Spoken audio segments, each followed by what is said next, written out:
Level 1, Limbo. According to Dante, the first level of hell isn't a place of punishment in the usual sense. There is no fire, no torture, no demons. Instead, Limbo is a quiet, shadowed land, a place where sorrow lingers not because of pain, but because of absence. Here dwell the souls of those who lived before the revelation of Christian salvation, people who led noble, virtuous lives, but were never baptized or never knew the Christian faith. They are not condemned for sin but for the simple fact that they were born at the wrong time. Dante describes this circle as filled with sighs, not screams. It is peaceful yet deeply melancholic. Among its inhabitants are ancient philosophers, poets, scientists, and heroes, figures like Homer, Socrates, Cicero, and even the great Muslim thinker Avicenna. Though Dante held them in the highest regard, he believed that without divine grace they could not enter heaven. One exception exists in Dante's view. When Christ descended into the underworld after his crucifixion, he led certain souls from limbo into heaven. These were mostly key figures from the Hebrew scriptures. Adam, Noah, Moses, and others considered part of God's plan. But for the rest, the many good, wise, and honorable people, limbo remains their eternal home. In Dante's hell, limbo is the most bearable circle. But perhaps in some ways it's the saddest. Because its souls understand what they've lost, and know they will never reach it. Level 2, Lust. In Dante's Descent, the second circle marks the true beginning of torment. Here the storm never stops. Winds roar like an eternal hurricane, sweeping souls through the air without rest or control. This is the place reserved for those who surrendered to their desires, not love but lust, where reason was silenced and impulse took command. Dante sees lust not as the worst sin, but as the first step away from self-mastery. A betrayal of the soul's higher purpose. Those condemned here are caught in a storm that mirrors how they lived, tossed endlessly between temptations, never grounded, never still. Among them, Dante speaks with Francesca da Rimini, a woman whose tragic affair led to murder and damnation. Her story reveals something central to this circle. The pain isn't just physical. It's emotional. These souls remember the passion they once chased, and now suffer for it, forever unable to touch, to rest, or to forget. Unlike the silent sorrow of limbo, this place is loud, moaning, crying, the sound of endless longing trapped in the wind. Desire brought them here. Desire is what tortures them now. Level 3, Gluttony. In the third circle the rain never stops. But this is no ordinary storm, it's cold, filthy, and relentless. Thick, icy water pours from the sky, mixing with mud and waste on the ground. The souls trapped here lie face down in the sludge, soaked and shivering, surrounded by the very excess they once indulged in. This is where Dante places the gluttons, those who, in life, consumed without thought, who made appetite their god. Not just food but any pleasure pursued in excess, sought not for survival or joy but out of habit, greed, and selfishness. Their punishment reflects the life they lived. Mindless, repetitive, and unclean. What once brought comfort now brings only disgust. They wallow in the same kind of excess they once welcomed, only now it's endless and revolting. Guarding them is Cerberus, the monstrous three-headed beast from classical mythology. He growls, drools, and tears at the souls in the mud, a symbol of their insatiable hunger now turned back on them. Just as they once devoured without restraint, they are now devoured by something just as wild. In Dante's eyes, gluttony is more than overeating, it's the failure to value what's necessary and meaningful. It's drowning in desire, one bite at a time. And here in the third circle, that hunger never fades.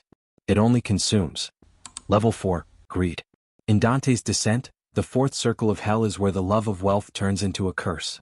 Not simply having money, but being consumed by it. Here dwell the souls who, in life, hoarded possessions endlessly or wasted them without thought. Two extremes, yet united by the same obsession, material gain. Their punishment? An endless clash. Each group pushes massive weights in a half-circle, until they slam into the opposing side with fury, shouting accusations at one another. Why did you hoard? Why did you squander? Then they turn and begin again. Forever. No rest. No progress. Just the heavy burden of what they once clung to. The weights they shove are the symbols of their obsession, and now they own nothing, not even their own direction. Overseeing this chaos is a dark figure, once thought to be Pluto, god of wealth. He guards the circle in a garbled, chaotic tongue, not communicating, just echoing the confusion and spiritual blindness of those below. To Dante, this level reflects a deeper truth. When your soul revolves around possessions, you become defined by them. And in the end they weigh you down far more than they ever lifted you up. Level 5, Wrath. In Dante's journey, the fifth circle marks a shift, no longer a place of restrained sorrow but one boiling with fury. This level surrounds the river Styx, a thick, dark swamp where the wrathful and the sullen are trapped in different forms of torment. On the surface, the openly angry clash in violent chaos, biting, striking, tearing at one another in endless rage. Their wrath, once aimed at the world, now turns inward, consuming them in a storm of pointless violence. They scream, they curse, they attack, but there is no resolution. Only more fury. Beneath the muddy waters, another kind of soul suffers. These are the sullen, those who in life buried their bitterness deep inside, never expressing it, never letting it out.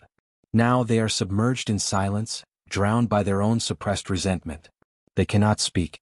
They do not move. Their punishment is stillness and suffocation, reflecting the emotional isolation they chose in life. To Dante, wrath is not just about outbursts, it's about imbalance.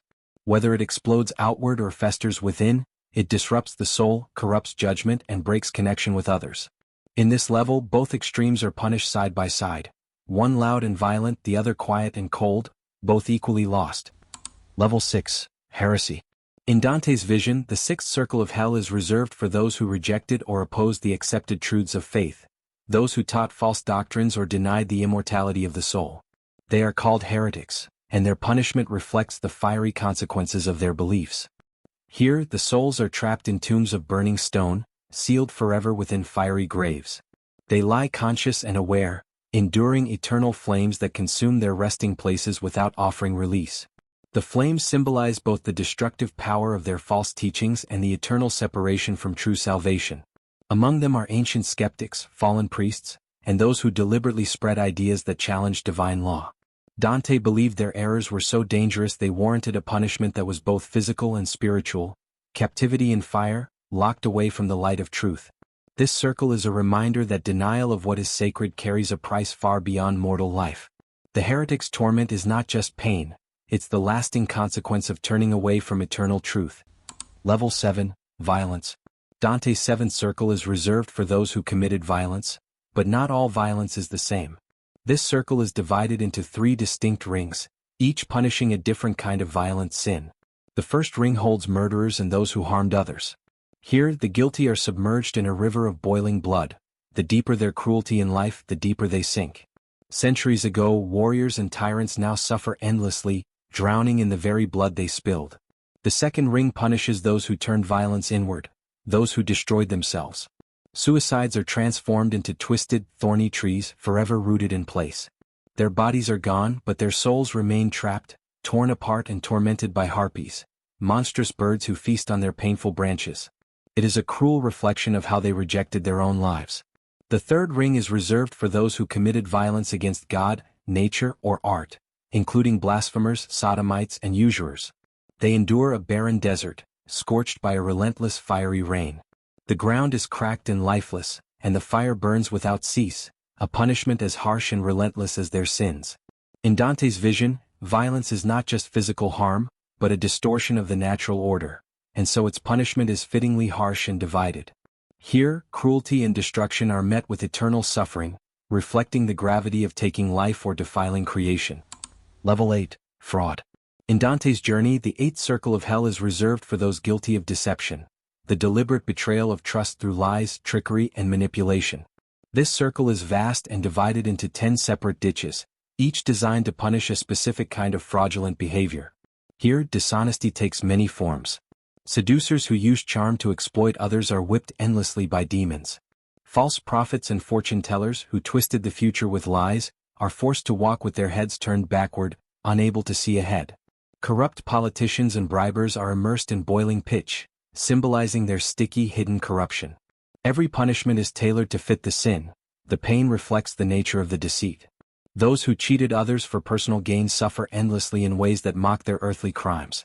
For Dante, fraud is the worst kind of sin because it attacks the foundation of human relationships, trust and honesty. It's a betrayal not just of individuals but of society itself. That's why this circle is so complex and its torments so severe. Fraud is a twisting of reality, and here, in this abyss, lies are stripped away and sinners are exposed in their true tortured forms. Level 9, Treason. The final circle of hell is the coldest and most desolate place imaginable. Here, betrayal is punished in the harshest way, not with fire but with ice. The souls who betrayed those closest to them are frozen in a vast lake, locked in unforgiving, motionless ice. This circle is divided into 4 distinct zones, each reserved for a different kind of betrayal. The first holds traitors to their family, those who violated the sacred bonds of blood. The second contains those who betrayed their country or political community. The third is for betrayers of guests and hosts, those who broke the trust of hospitality. And the deepest part is for betrayers of benefactors, the worst offenders who turned against those who showed them kindness or protected them. At the very center of this frozen abyss sits the ultimate traitor, Satan himself. He is trapped in the ice, frozen from the waist down, with 3 faces each chewing endlessly on history's most infamous betrayers: Judas Iscariot, Brutus, and Cassius. Though he is the prince of hell, even he is powerless here, his frantic wing beats only freezing the lake further, spreading the cold that binds every sinner in this deepest pit. In this frozen wasteland, silence reigns. No cries, no screams, just the chilling stillness of souls utterly isolated by their own treachery. Here, the worst sin of all is exposed: the betrayal of trust, the breaking of sacred bonds that hold human society together.